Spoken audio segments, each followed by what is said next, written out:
बिस्मिल्लाहिर्रहमानिर्रहीम। अस्सलाम वालेकुम। अरबों खरबों दरूद व सलाम खातमुन नबीयीन हज़रत मोहम्मद सल्लल्लाहु अलैहि वसल्लम पर और औलाद पर हज़रत मोहम्मद सल्लल्लाहु अलैहि वसल्लम की। अल्लाह पाक हमें दीन हक़ पे चलने की तौफ़ीक़ अता फ़रमाए, आमीन या अल्लाह। मसला फ़लस्तीन को आम तौर पर हालत हाज़िरा में एक कौमी और सियासी मसले के तौर पर देखा जाता है।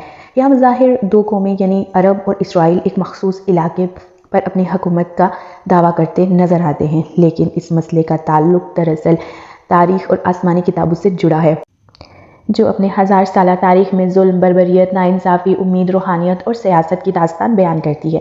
मुल्क शाम के जनूब मग़रबी इलाके को फ़लस्तीन कहते हैं, जो बहर रोम के साहिल पर वाक़ है।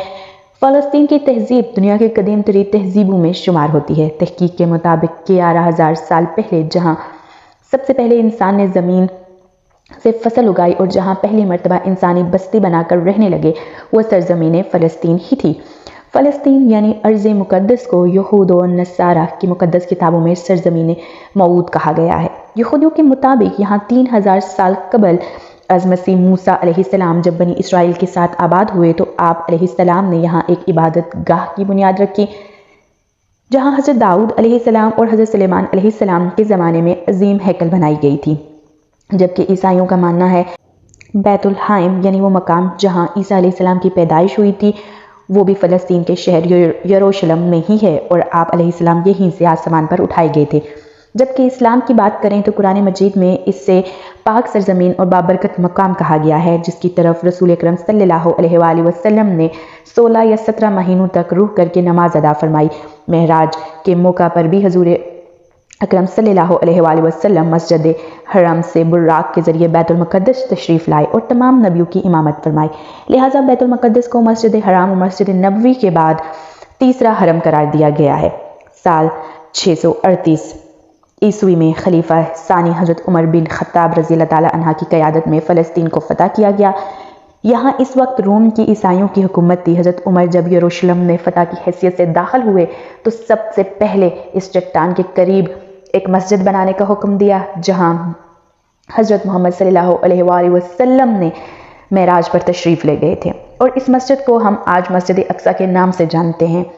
उमवी दौरे हुकूमत में अब्दुल मलिक बिन मरवान ने हरम शरीफ के अहाते में ही गुम्बद सहरा की तामीर की, जिसे अक्सा के करीब ही बनाया गया था और जो आज भी दुनिया की खूबसूरत तरीन इमारतों में शुमार होता है। तकरीबन 500 सालों तक अर्ज़ फ़लस्तीन मुसलमानों के इख्तियार में ही रहा, जहाँ बर्बर और अरब मुसलमान आकर आबाद हुए और इस ज़मीन पर इस्लाम और अरबी सहावत का एक गहरा असर छोड़ा।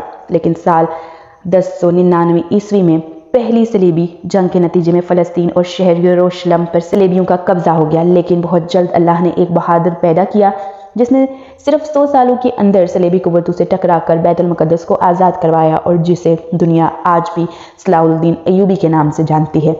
अगले 700 सालों तक बैतुल मुक़द्दस मुसलमानों के इख्तियार में ही रही, जिस पर ममलुकों और उस्मानी तुर्कियों ने हुकूमत की। जैसे जैसे खिलाफत उस्मानिया कमज़ोर पड़ने लगी, यहूदियों ने फ़लस्तीन पर कब्ज़ा और मस्जिद अक्सा की जगह तीसरा हैकल बनाने के लिए पूरी कुव्वत लगा दी।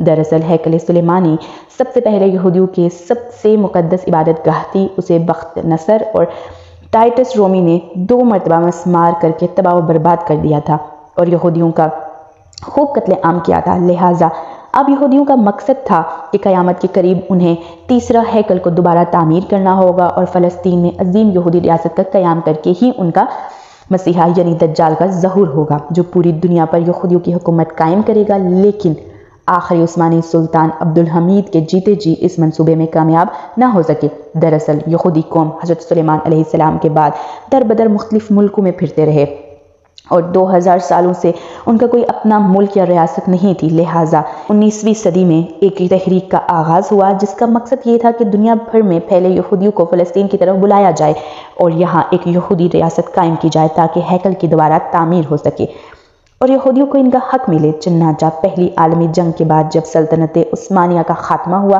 तो फ़लस्तीन पर बरतानिया का कब्ज़ा हो गया।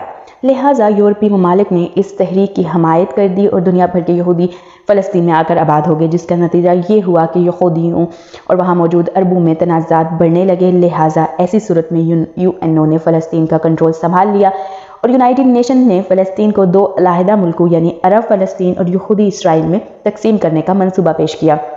جبکہ یروشلم کو یونائٹڈ نیشن نے اپنے کنٹرول میں ہی رکھا۔ یہاں 3 بڑے مذاہب کی عبادت گاہ اور مقدس مقامات تھے۔ آخرکار 14 مئی 1948 کو اسرائیل وجود میں آیا، لیکن ارد گرد کے عرب ملکوں نے اسرائیل کو تسلیم کرنے سے انکار کر دیا، چنانچہ عرب اسرائیل جنگ کا آغاز ہوا۔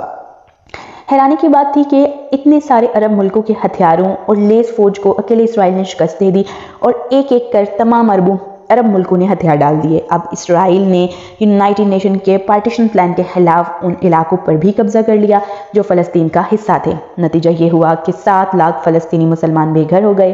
اس دن کو تباہی کے دن سے یاد کیا جاتا ہے۔ سال 1967 کو ایک بار پھر عرب طاقتیں اور اسرائیلی آمنے سامنے آئے، جسے 6 روزہ جنگ یعنی 6 days war بھی کہا جاتا ہے۔ اس جنگ میں بھی یہودیوں کو زبردست فتح حاصل ہوئی، لہٰذا اب فلسطینی مسلمان صرف ویسٹ بینک اور غازہ میں سمٹ کر رہ گئے۔ یہودیوں کی سازشیں یہی ختم نہیں ہوئیں، بلکہ اس کے بعد بھی فلسطین کے علاقے پر اسرائیلی قبضہ کرتا چلا گیا، جس کے رد عمل میں کئی تحریکی آرگنائزیشن اسرائیل سے لڑنے کے لیے سامنے آئے، جس کا نتیجہ یہ ہوا کہ پچھلے 20 سالوں میں بے شمار خون ریزی، جھڑپیں، زمینی اور فضائی حملے اور قتل و غارت کا سلسلہ شروع ہوا، جو آج تک جاری ہے۔ مقبوضہ فلسطین کی زمین آج مسلمانوں کے خون سے لال ہو چکی ہے، معصوم جانیں روز قربان ہوتی ہیں، فلسطین کی خواتین اور بزرگوں کا بھی کوئی لحاظ نہیں کیا جاتا۔ دوسری جانب عالم اسلام میں اس تمام صورتحال کے بعد شدید بے چینی اور مایوسی کی کیفیت پائی جاتی ہے۔ آج پوری دنیا کے مسلمانوں کے دل فلسطین کے مسلمانوں کے ساتھ دھڑکتے ہیں، اور فلسطینیوں کا درد امت مسلمہ کا درد ہے۔ بطور امت محمد ہمارا فرض ہے کہ ہم فلسطین میں بسنے والے مسلمانوں کی حالت سے باخبر رہیں، اپنے دل میں ان کے لیے درد رکھیں، جس حد تک ممکن ہو ان کی مدد کریں، اور اللہ کی بارگاہ میں ان کے لیے دعا گو رہیں۔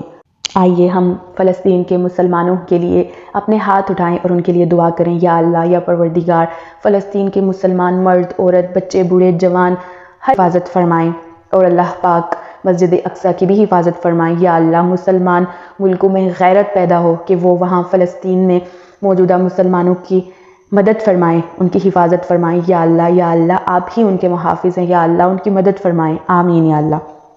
جن لوگوں کو تورات کا حامل بنایا گیا، پھر انہوں نے اس کے حامل ہونے کا حق ادا نہ کیا، ان کی مثال گدھے کی سی ہے جس پر بڑی بڑی کتابیں لدی ہوں۔ جو لوگ اللہ کی آیتوں کی تکذیب کرتے ہیں ان کی مثال بری ہے، اور اللہ ظالم لوگوں کو ہدایت نہیں دیتا۔ کہہ دو کہ اے یہود، اگر تم کو یہ دعویٰ ہو کہ تم ہی اللہ کے دوست ہو اور دوسرے لوگ نہیں، تو اگر تم سچے ہو تو ذرا موت کی آرزو تو کرو، اور یہ لوگ ان اعمال کے سبب جو یہ کر چکے ہیں ہرگز اس کی آرزو نہیں کریں گے، اور اللہ ظالموں سے خوب واقف ہے۔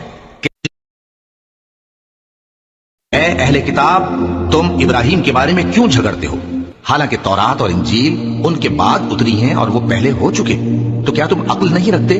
دیکھو، ایسی بات میں تو تم نے جھگڑا کیا ہی تھا جس کا تمہیں کچھ علم تھا بھی، مگر ایسی بات میں کیوں جھگڑتے ہو جس کا تم کو کچھ بھی علم نہیں، اور اللہ جانتا ہے اور تم نہیں جانتے۔ ابراہیم نہ تو یہودی تھے اور نہ عیسائی، بلکہ سب سے بے تعلق ہو کر ایک اللہ کے ہو رہے تھے، اور اسی کے فرمانبردار تھے اور مشرکوں میں نہ تھے۔ یہ لوگ اپنی تدبیروں میں لگ رہے ہیں اور میں اپنی تدبیر کر رہا ہوں۔ تم کافروں کو مہلت دو، بس چند روز کی مہلت اور دے دو، میں عنقریب اس کو سقر میں داخل کروں گا، اور تم کیا سمجھے کہ سقر کیا ہے؟ وہ ایسی آگ ہے کہ نہ باقی رکھے گی اور نہ چھوڑے گی، اور بدن کو جھلس کر سیاہ کر دے گی۔ اس سے بڑھ کر ظالم کون جو اللہ کی مسجدوں میں اللہ کے نام کا ذکر کیے جانے کو منع کرے اور ان کی ویرانی کے لیے کوشش کرے؟ ان لوگوں کو کچھ حق نہیں کہ ان مسجدوں میں داخل ہوں مگر ڈرتے ہوئے۔ ان کے لیے دنیا میں رسوائی ہے اور آخرت میں بڑا عذاب۔